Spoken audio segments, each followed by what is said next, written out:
মাদারীপুর সদর উপজেলার পেয়ারপুরের মালয়েশিয়া প্রবাসী রাজা মিয়া খালাসি রয়েছেন। তার বাড়িতে দুর্ধর্ষ ডাকাতির ঘটনার চেষ্টা ঘটেছে।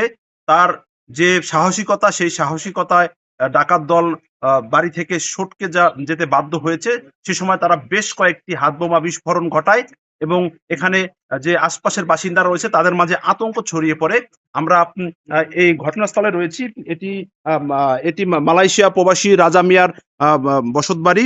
আহ, তারা খালাসি বংশ এবং যখন এই ঘটনাটি ঘটে ঠিক তখন রাত ৩টা ১৪ থেকে ১৫ মিনিট এবং এই সিসিটিভি ফুটেজে কিন্তু সেই ডাকাতির যে ঘটনা, সেই ঘটনা কিন্তু ধরা পড়ে এবং পরবর্তীতে কিন্তু সামাজিক যোগাযোগ মাধ্যমে সেটি দিলে ভাইরাল হয়। দেশ জুড়ে সেই দেশ জুড়ে কিন্তু সেটি ভাইরাল হয় এবং মাদারীপুর সহ যে এই পেয়ারপুর ইউনিয়নটি রয়েছে সেখানে কিন্তু যে আশপাশের লোকজন বা বাসিন্দারা তারা কিন্তু আতঙ্কিত হয়েছেন। আমরা কথা বলেছিলাম কিছু সময় আগে রাজা খালাসির সাথে। তিনি বলছেন যে ৮ থেকে ১০ জন মুখোশধারী ডাকাত দেশীয় অস্ত্র নিয়ে তার এই বসত বাড়িতে হামলা চালায়। তার যে দরজা, সেই দরজাটা কিন্তু তিনি ভেঙে ফেলে, ডাকাতরা ভেঙে ফেলে এবং পরবর্তীতে যখন গৃহে প্রবেশ করে রাজা খালাসি টের পাওয়ার পরে কিন্তু তিনি প্রতিরোধ করেন এবং সেই তার প্রতিরোধের পরেই কিন্তু ডাকাতরা এই বাড়ি থেকে সটকে যায় এবং ভয়ে কিন্তু তারা পালিয়ে যায়। আমরা কথা বলবো সেই যিনি সাহসিকতার পরিচয় দিয়েছেন, রাজা খালাসি, যিনি মালয়েশিয়া প্রবাসী। তিনি দেশে এসেছেন এবং তিনি গৃহ নির্মাণ করছেন এবং তার ভাইকে বিয়ে করাবেন এবং সেই খবর এলাকায় যখন ছড়িয়ে পড়েছে তারই পরিপ্রেক্ষিতে কিন্তু ডাকাতির প্রস্তুতির ঘটনা ঘটে বলে আমরা প্রাথমিকভাবে জানতে পেরেছি। আমরা এখন কথা বলবো সেই রাজা খালাসির সাথে। আসলে রাতে কি হয়েছিল? ডাকাতরা আপনার ঘরে প্রবেশ করার পর আপনি কিভাবে তাদের প্রতিরোধ করছিলেন?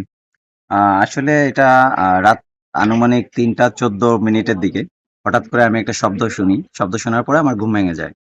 এরপরে আমি ঘুম থেকে উঠে জাস্ট বোঝার চেষ্টা করি আসলে এই শব্দটা কিসের?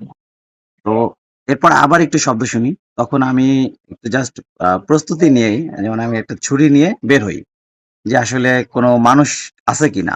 তো আমার রুম থেকে বের হওয়ার সাথে, সাথে এখানে আমি দেখি যে অলরেডি ৫-৬ জন লোক এরা রুমে ঢুকে গেছে। যেটা আপনার সিসিটিভি ফুটেজেও দেখছেন। রুমে ঢোকার পরে আমি যখন দেখলাম যে এরা ৫-৬ জন ঢুকে গেছে, আমি সংখ্যায় মাত্র একা। তো আমি এদের সাথে তো আর আসলে একা এইভাবে পারা সম্ভব না। আমি এজন্য খুব আগ্রাসী হয়ে ১ম এ আক্রমণের মনোভাব নিলাম এবং আক্রমণ করি। তারাও আমাকে পাল্টা আক্রমণ করে। আলহামদুলিল্লাহ তাদের কোপ আমার গায়ে লাগে নাই। কিন্তু আমার কোপ যখন লাগে এবং আমি ৩য় ৩টা কোপ দেওয়ার চেষ্টা করি। ২য় কোপও হয়তো আক্রান্ত হইছে, এটা আমি নিশ্চিত না। এবং ৩য় বার কোপ দেওয়ার আগে এরা আমার মনোভাব দেখেই এরা এখান থেকে পালিয়ে যায়। আর পালিয়ে যাওয়ার সময় এরা বোমা বিস্ফোরণ ঘটায়। তো এরা যেখান দিয়ে পালিয়ে গেছে আমরা পরবর্তীতে ওই রাস্তা দিয়ে খুঁজে, মানে এদের পিছু ধাওয়া করার মতোই আমরা যখন পিছু ধাওয়া করি তখন দেখলাম যে ওইখানে বিভিন্ন জায়গায় রক্ত ছিটিয়ে পড়ে আছে। তাতে আমরা মানে কনফার্ম হই যে আসলে ডাকাত দলের সদস্যরা আক্রান্ত হয়েছে। এমনকি আমি আমার ফেসবুক পোস্টেও বলছি, যদি কেউ এই আক্রান্তকারীর মানে সঠিক তথ্য দিতে পারে তাকে আমি ২০,০০০ টাকা পুরস্কৃত করব। আমরা কথা বলছিলাম যে ভুক্তভোগী রাজা খালাসি। তিনি বলছিলেন যে মুখোশধারী ডাকাতরা তার দরজা ভেঙে ভেতরে প্রবেশ করে এবং পরবর্তীতে কিন্তু তিনি প্রতিরোধ গড়ে তোলেন। অর্থাৎ তিনি ভিতরে একাই ছিলেন এবং তার তিনি তিনি কিন্তু যখন এবং এই যে ডাকাতদের ফেলে রাখা কিন্তু একটি জুতা আমরা দেখতে পাচ্ছি যে এটি কিন্তু ডাকাতদের ফেলে রাখা জুতা এবং পালিয়ে যাওয়ার সময় কিন্তু সেটি কিন্তু তারা ফেলে গেছেন। এবং আমরা থানা পুলিশের সাথে কথা বলেছিলাম। তারা বলছেন রাজা খালাসির পক্ষ থেকে থানায় একটি লিখিত অভিযোগ দেয়া হয়েছে এবং সেই অভিযোগটি কিন্তু যাচাই বাছাই করা হচ্ছে এবং তদন্ত সাপেক্ষে যারা অপরাধী রয়েছে, যারা এই ডাকাতির প্রস্তুতি ডাকাতি করার উদ্দেশ্যে গৃহে প্রবেশ করেছিল এবং দরজা ভেঙে ভেতরে প্রবেশ করেছিল, তাদের ব্যাপারে কিন্তু আইনগত ব্যবস্থা নেওয়ার কথা কিন্তু পুলিশের পক্ষ থেকে বলা হয়েছে। এখন পর্যন্ত ঘটনার ২ দিন হলেও কিন্তু এখন পর্যন্ত কাউকে কিন্তু থানা পুলিশের পক্ষ থেকে আটক বা গ্রেপ্তার করা সম্ভব হয়নি। তবে যাচাই বাছাই করা হচ্ছে। এই ঘটনা যারা ঘটিয়েছে তাদেরকে প্রত্যেককেই আইনের আওতায় আনার কথা বলছে পুলিশ।